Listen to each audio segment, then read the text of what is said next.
cable, LEDs, 10K at 220K. Resistor. Tapos, Resistor.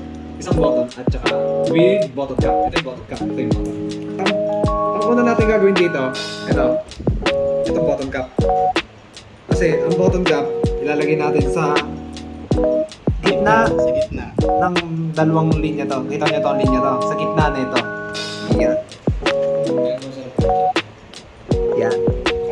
Make sure na na sealed din yung button. Hindi.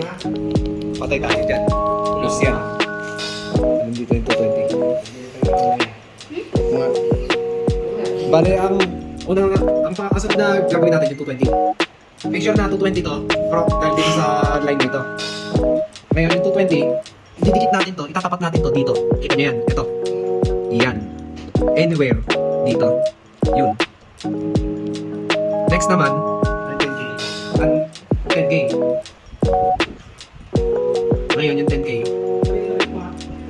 Kahit saan na lang dito, basta sa gitna na ito. Yan, anywhere na lang din dito. Make sure na mayroon kayong space dito at space dito kasi later may lalagay pa tayo dito at dito.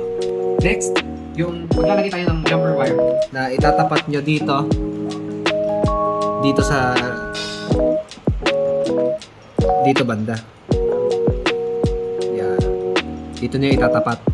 Yan. Siyempre, katapat din ng resistor. Anong resistor to? 220. Next naman dito ay isa pang jumper wire.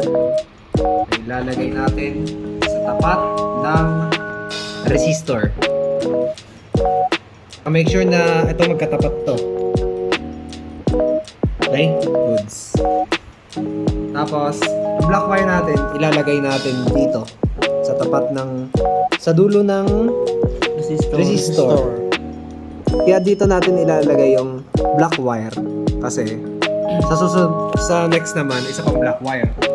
Bale, ang gagawin natin dito, yung black wire sa tapat nito. Para mag-powered to, ayan, ilalagay natin dito yung ground sa ground pin. Iyan. The next, yung green, yung jumper wire na color green. Ilalagay natin dito sa pin number 2. Dito. Ayan. Digital pin. Ito natin ilalagay. Alright. Next naman dito ay yung LED. Ngayon, saan natin ilalagay yung LED muna? Siyempre, sa tapat na ng mismong ground wire neto sa dulo ng isa pang black na ground wire. Kailangan katapat niya ang shorter leg katapat ng GND wire. Bali dito. Ang shorter leg nandito, katapat na ito. Yung longer leg dito sa 220. Yan, makikita niyo dyan, ganito. Bali dito yung shorter leg, dito yung longer leg, katapat nito. Okay. Next, last ay isa pang jumper wire. I-connect natin sa likod ng resistor na ito. Tapos ilalagay natin sa pin 13 kasi yun ang nakalagay sa codes ni sir. Pero pwede naman kahit ano naman dito. Pwede naman gawin mong A0. Pero sinundan na lang namin din yun. Yan. Dali nga na sa code. Yan. Pin 13. Sila na lang. So, bali. Ngayon, upload natin. Since na-verified ko na. Yan. Testing natin. Wala, hindi gumagana. Hindi na gano'n. Siguro, eto kung titignan nyo, nakita ko na ang problem guys. Makabaliktad. Baliktad ang dalawang resistor. Make sure na laging alam nyo kung anong resistor nila. Dahil dito sa mga linyang ito. Yan, makikita nyo from these lines. Yan.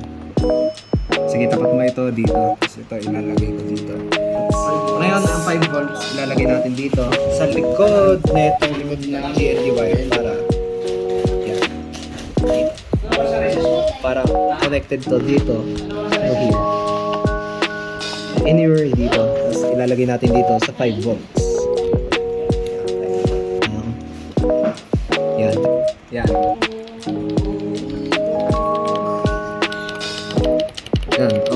Tapos ito yung codes na ginawa namin.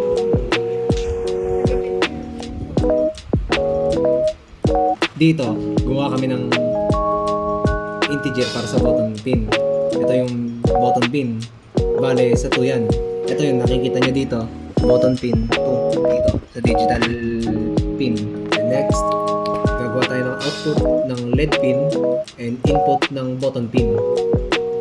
Then next, dito sa void loop, dito sa button state, magre-read siya sa button pin pag pinapress. Then, dito, gagawa tayo ng if-else. If ang button na-press, ang button state, na-press yan, kaya high. Iilaw. Iilaw. Katulad nakalagay dito. Digital right, LED pin, iilaw. High. Kaya high yan, iilaw yan. Pero pag hindi na-press yan, digital right, yung LED pin naman, yung itong pin, Patay. patay, low.